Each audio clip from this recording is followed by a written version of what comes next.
Hi, ഞാൻ ഗോപിക. നിങ്ങൾക്കെല്ലാം എന്നെ അറിയാമെന്ന് വിശ്വസിക്കുന്നു. നമുക്കിപ്പോൾ നീറ്റ് എക്സാം അടുത്തായി. എല്ലാവരും അതിനോടുള്ള പ്രിപ്പറേഷൻ ഭയങ്കര ഹാർഡ് വർക്കിംഗ് ആണെന്ന് അറിയാം.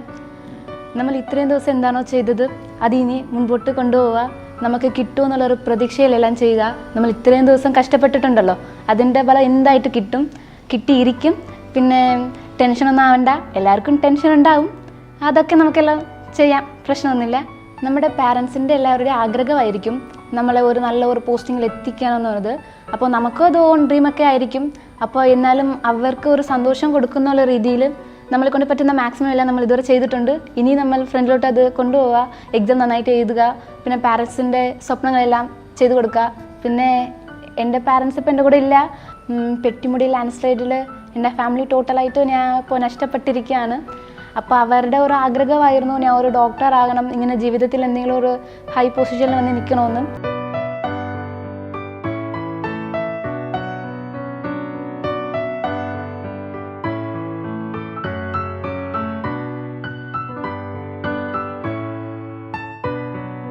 അപ്പോൾ അതേപോലെ നിങ്ങളും നിങ്ങളുടെ പാരൻസിൻ്റെ ആഗ്രഹമൊക്കെ ചെയ്തു കൊടുക്കാൻ വേണ്ടിയിട്ട് കുറച്ചും കൂടി ഹാർഡ് വർക്ക് ചെയ്യുക. നമ്മളെല്ലാവരും ഇത്രയും ദിവസം ഒരുപാട് കഷ്ടപ്പെട്ടിട്ടുണ്ട്.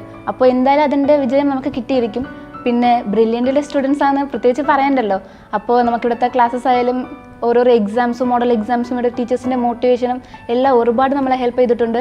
ഉറപ്പായിട്ടും കിട്ടിയിരിക്കും, അതിനെക്കുറിച്ച് ഒരു ടെൻഷനൊന്നും വേണ്ട. പിന്നെ ടീച്ചേഴ്സായാലും നല്ല സപ്പോർട്ടാണ്. പിന്നെ എൻ്റെ കാര്യം പറയുവാണെങ്കിൽ എനിക്ക് ഒരു ക്ലാസ് ടീച്ചറല്ല, സത്യം പറഞ്ഞാൽ എനിക്ക് കുറേ പേരുണ്ടായിരുന്നു. എല്ലാ ടീച്ചേഴ്സും എൻ്റെ കാര്യങ്ങൾ ശ്രദ്ധിക്കുവാനും എനിക്ക് ഒരു മാർക്ക് കുറഞ്ഞാൽ എല്ലാവർക്കും എൻ്റെ മാർക്കൊക്കെ അറിയാം. കുറഞ്ഞോ അത് സാരമില്ല, അടുത്ത എക്സാമിന് വാങ്ങിക്കാം, അങ്ങനെ എല്ലാവർക്കും അതേപോലെയല്ല ചെയ്തത്. അതുകൊണ്ട് അതൊന്നും പേടിക്കേണ്ട. ബ്രില്യൻറ്റിലെ ഫുൾ സപ്പോർട്ട് നമുക്ക് ഇപ്പോഴല്ല, നമ്മളൊരു മെഡിക്കൽ കോളേജിൽ ഒരു ഡോക്ടർ ആവുന്നവരെ നമുക്ക് ബ്രില്യൻറ്റിൻ്റെ സപ്പോർട്ട് എപ്പോഴും കൂടെ ഉണ്ടായിരിക്കും. അതുകൊണ്ട് ഒന്നും പേടിക്കാനില്ല. നമുക്കെല്ലാം അറിയാം, ബ്രില്യൻറ്റിൽ ഇതേപോലെ ഒരു കോച്ചിങ് സെൻറ്ററിലൊക്കെ ചേരണമെങ്കിൽ പൈസ ഉള്ളവർക്ക് മാത്രമേ ഇവിടെ പഠിക്കാൻ പറ്റൂന്ന് ചിലർക്കെങ്കിലും ഒരു തെറ്റിദ്ധാരണ ഉണ്ടായിരിക്കും. അതങ്ങനെ ഒന്നുമല്ല. നമുക്ക് എൻ്റെ കാര്യം പറയുകയാണെങ്കിൽ ഞാൻ ഒന്നുമില്ലാതെ നിന്നത്. അപ്പോൾ എന്നെ അവിടെ നിന്ന് കൈ പിടിച്ചുകൊണ്ട് ഇവിടുത്തെ നീതു മിസ് എന്നൊരു ടീച്ചറാണ് എന്നെ ഇവിടെ കൊണ്ടുവന്നത്. ടീച്ചറിൻ്റെ അടുത്ത് ഞാൻ അന്ന് വിളിച്ച് പറഞ്ഞതേ ഉള്ളൂ, എനിക്കിങ്ങനെ ബുദ്ധിമുട്ടുണ്ട്, ഞാനിങ്ങനെയാണ് എൻ്റെ സിറ്റുവേഷൻസ് പറഞ്ഞിട്ട് എനിക്ക് പഠിക്കണമെന്നൊരു ആഗ്രഹമുണ്ട്. അപ്പോൾ ആ ആഗ്രഹത്തിന് എന്താ ഞാൻ ചെയ്യേണ്ടതെന്ന് ടീച്ചറിൻ്റെ അടുത്ത് പറഞ്ഞപ്പോഴത്തേക്കും ടീച്ചറുടെ ജോർജ് സാറിൻ്റെ നമ്പർ വാങ്ങിച്ച് എനിക്ക് ഹോസ്റ്റലെല്ലാം സെറ്റാക്കി കൊടുത്ത് ഇവിടെ നിന്ന് പഠിപ്പിച്ച് 1 വർഷം എൻ്റെ കൂടെ ഫുൾ ഉണ്ടായിരുന്നു.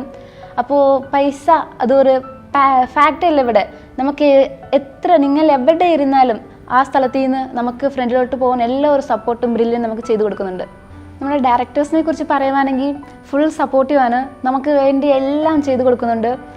മോട്ടിവേഷൻസും സാറിൻ്റെ അടുത്തൊക്കെ കിട്ടണമെങ്കിൽ ജോർജ് സാറ് നല്ലൊരു മനുഷ്യനാണ്, നമുക്ക് എന്തൊക്കെ ചെയ്യാൻ പറ്റുമോ എല്ലാം ചെയ്തു കൊടുക്കുന്നുണ്ട്. ഡയറക്ടേഴ്സ് എല്ലാ സാർമാരും നമുക്ക് സപ്പോർട്ടുണ്ട്, എല്ലാവരും എല്ലാ ഇതിലും കൂടെ ഉണ്ടായിരിക്കും. ഹോസ്റ്റലിനെ കുറിച്ച് പറയുവാണെങ്കിൽ എൻ്റെ ടീച്ചേഴ്സ് അത്രയ്ക്കും സപ്പോർട്ടീവാണ്. ഞാൻ എൻ്റെ ചേച്ചി മാത്രമേ എനിക്കാണ്ട് ഇവിടെ ഈ ലോകത്തിലുള്ളൂ എന്ന് വിചാരിച്ചിരുന്ന ഒരു കാലഘട്ടമുണ്ട്. പക്ഷേ ഈ ബ്രില്യൻറ്റ് വന്നിട്ട് എനിക്ക് കുറേ പേര് എനിക്ക് സ്നേഹമായിട്ട് കൂടെയുള്ള എനിക്ക് അത്രയ്ക്ക് ഹെൽപ്ഫുൾ ആയിട്ടുണ്ട്. അവർ ഫുൾ സപ്പോർട്ടീവാണ്. ടീച്ചേഴ്സ് മാരിഗോഡിലെ ഓരോരോ ടീച്ചേഴ്സും എനിക്ക് അത്രയ്ക്ക് ഹെൽപ്ഫുൾ ആയിട്ടുണ്ട്. ഞാൻ കരയുവാണെങ്കിൽ വിഷമമാവുന്നുണ്ട്, എൻ്റെ വിഷമങ്ങൾ എല്ലാവർക്കും അറിയാം. എൻ്റെ മുഖം കണ്ട് ഇന്ന് എന്ത് പറ്റി, ഇത്രയും ഇതാണല്ലോ, എന്ത് പറ്റി എന്നൊക്കെ ചോദിച്ച് ഫുള്ള് എല്ലാം എന്നെക്കുറിച്ച് അറിയും. പിന്നെ അവർക്കൊക്കെ ഒരുപാട് നന്ദിയുണ്ട്. പിന്നെ എനിക്ക് എന്തെങ്കിലും അസ്വസ്ഥയാവണമെങ്കിൽ പിന്നെ ഹോസ്പിറ്റലിൽ പോകാനുള്ള എന്തെങ്കിലും പ്രശ്നം വരുവാണെങ്കിൽ ജിഷ ടീച്ചർ സിക്ക് റൂമിലെ ഒരു ടീച്ചറാണ്.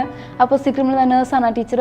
അവരൊക്കെ ഫുൾ സപ്പോർട്ടീവാണ്. എനിക്ക് ഏത് പ്രശ്നം വന്നാലും എൻ്റെ ആവശ്യങ്ങൾ എന്താണെന്ന് ഞാൻ പറയാതെ തന്നെ അവർക്ക് എന്നെക്കുറിച്ച് ഫുൾ അറിയാം. ബ്രില്യൻറ്റിൻ്റെ ഫാമിലി എന്ന് വെച്ചാൽ ഫുൾ സപ്പോർട്ടീവാണ്. നിങ്ങൾക്ക് എന്നെ അറിയാം, പക്ഷേ എൻ്റെ ചേച്ചിനെ അത്രയ്ക്ക് അറിയത്തില്ലായിരിക്കും. പക്ഷേ ഞാൻ ഇത്രയും സ്ട്രോങ് ആയിട്ട് നിൽക്കുന്നത് മെയിൻ റീസൺ എൻ്റെ ചേച്ചിയാണ്. എനിക്ക് വേണ്ടിയിട്ട് അവൾ കുറേ ഇത് ചെയ്തിട്ടുണ്ട്. ചേച്ചിക്ക് എന്നെ പോലെ കുറേ ആഗ്രഹങ്ങളുണ്ടെന്ന് വെച്ചാൽ എന്നെ ലൈഫിൽ ഒരു സെറ്റിലാക്കാൻ വേണ്ടിയിട്ടാണ് ഇപ്പോൾ അവൾ ഒരുപാട് കഷ്ടപ്പെടുന്നുണ്ട്. ചേച്ചി ഇപ്പോൾ യൂണിവേഴ്സിറ്റി കോളേജ് ട്രിവാൻഡ്രത്ത് BSc ബോട്ടണി പഠിച്ചുകൊണ്ടിരിക്കുകയാണ്. അപ്പോൾ അവൾക്ക് സിവിൽ സർവീസിൽ പോകണമെന്ന് ഭയങ്കര ആഗ്രഹമുണ്ടത്. അപ്പോൾ ഞാൻ ഒന്ന് സെറ്റിലായിട്ട് വേണം അവളെ ഞാൻ പഠിപ്പിക്കണമെന്ന് എനിക്കുണ്ട്. പക്ഷേ ചേച്ചി അവളുടെ ലൈഫ് ഇതുവരെ ഒന്നും അങ്ങനെ വലുതായിട്ടൊന്നും ചെയ്തിട്ടില്ല. അപ്പോൾ ചേച്ചി ഭയങ്കര സപ്പോർട്ടീവാണ്. ചേച്ചി മാത്രമേ എനിക്ക് ബ്ലഡ് റിലേഷൻ എന്ന് പറഞ്ഞിട്ട് ഇവിടെ ചേച്ചി മാത്രമേ എനിക്കുള്ളൂ. അത് ചേച്ചി ഭയങ്കര സപ്പോർട്ടീവാണ്. ഞാൻ ഇത്രയും സ്ട്രോങ് ആയിരിക്കുന്ന മെയിൻ റീസൺ ചേച്ചി മാത്രമാണ്. ഇതിലൊരു ഒരു ഡോക്ടർ ആവും ഞാൻ. അപ്പോൾ അത് കഴിഞ്ഞിട്ട് ഒരു ഡോക്ടർ എന്ന സേവനം ഈ സമൂഹത്തിന് എത്ര ആവശ്യമുള്ള ഇതാണെന്ന് നമുക്ക് എല്ലാവർക്കും അറിയാം. അതേപോലെ ഇപ്പോൾ എൻ്റെ നാടിനെ കുറിച്ച് പറയുകയാണെങ്കിൽ മൂന്നാറിൽ അത്ര ഡോക്ടർ അതൊന്നും ഹോസ്പിറ്റൽ ഉണ്ടെന്ന് വെച്ചാൽ അത്രയ്ക്കും നമുക്ക് എല്ലാ ദിവസവും പോയി കാണാനുള്ള സൗകര്യമൊന്നും അവിടെ ഇല്ല. അപ്പോൾ ഞാൻ ഒരു ഡോക്ടറായിട്ട് അവിടെയൊക്കെ പോകണം. ഞാൻ ജനിച്ച സ്ഥലമായിരുന്നു അവിടെ. അപ്പോൾ അവിടെ പോയി എൻ്റെ സേവനമൊക്കെ ചെയ്യണമെന്നുണ്ട്. പിന്നെ ഡോക്ടർ ആ ഒരു പോസ്റ്റിങ്ങിൽ തന്നെ വല്ലാത്ത ഒരു ഫീലിംഗ് അല്ലേ, നമുക്കെല്ലാം അത്രയ്ക്ക് സന്തോഷം കൊടുക്കുന്ന ഒരു ഇതാണ്. എന്ന് വെച്ചാൽ നമുക്ക് കഷ്ടം വരുവാണെങ്കിൽ, നമുക്ക് സഹിക്കാൻ പറ്റാതെ വേദന വരുമ്പോൾ നമ്മൾ പോകുന്നത് 2 സ്ഥലമായിരിക്കും. ഒന്ന് ദൈവത്തിനെ നോക്കിയില്ലെങ്കിൽ ഡോക്ടറെ നോക്കിയല്ലേ. നമുക്കിതെല്ലാം ദൈവം ഒന്ന് അവിടെ ഒന്നും പോകാൻ പറ്റില്ല, പക്ഷെ നമുക്ക് ഡോക്ടർ ആകാമല്ലോ. അപ്പോൾ എത്ര പേര് നമുക്ക് സപ്പോർട്ടും ഹെൽപ്പും ചെയ്യാനുണ്ടെന്ന് ഒരു ധൈര്യത്തോടല്ലേ പോകുന്നത്. ഹോസ്പിറ്റലിൽ പോയാൽ തന്നെ ഇനി എന്ന പ്രശ്നം ഇനി തീരും അന്നൊരു പ്രതീക്ഷയിലല്ലേ നമ്മൾ പോകുന്നത് ഹോസ്പിറ്റലിൽ. അപ്പോൾ അതേപോലെ എൻ്റെ അടുത്ത് വരുന്ന പേഷ്യൻസ് ഒക്കെ ഞാൻ നന്നായിട്ട് നോക്കും. അങ്ങനെയൊക്കെ ആഗ്രഹങ്ങളുണ്ട്. നമ്മൾ ഇതുവരെ ഒരുപാട് ഹാർഡ് വർക്ക് ചെയ്തിട്ടുണ്ട്. അപ്പോൾ ബ്രില്യൻറ്റിൽ നിന്ന് തന്നെ നമുക്ക് എന്തൊക്കെ ചെയ്യാൻ പറ്റുമോ മാക്സിമം അവരുടെ എഫേർട്ട് എടുത്തിട്ടുണ്ട്. നമ്മൾ അതിനെക്കാട്ടി നമുക്കൊണ്ട് പറ്റുന്ന എല്ലാം ചെയ്തിട്ടുണ്ട്. അതുകൊണ്ട് ഒന്നും ടെൻഷൻ അടിക്കൊന്നും വേണ്ട.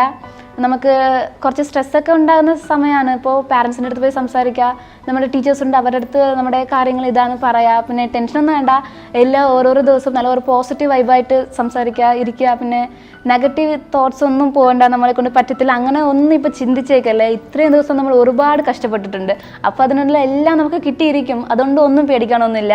നമ്മൾ എല്ലാവരും ഒരുമിച്ച് എക്സാം എഴുതും, അതേപോലെ എല്ലാവരും ഒരുമിച്ച് വിജയം നേടും. All the best. എൻട്രൻസ് സംബന്ധമായ വാർത്തകളും അപ്ഡേഷനുകളും ഏറ്റവും വേഗം ആധികാരികമായി അറിയാൻ ബ്രില്യൻ സ്റ്റഡി സെന്റർ പാല യൂട്യൂബ് ചാനൽ സബ്സ്ക്രൈബ് ചെയ്യുക, ബെൽ ഐക്കൺ അമർത്തുക.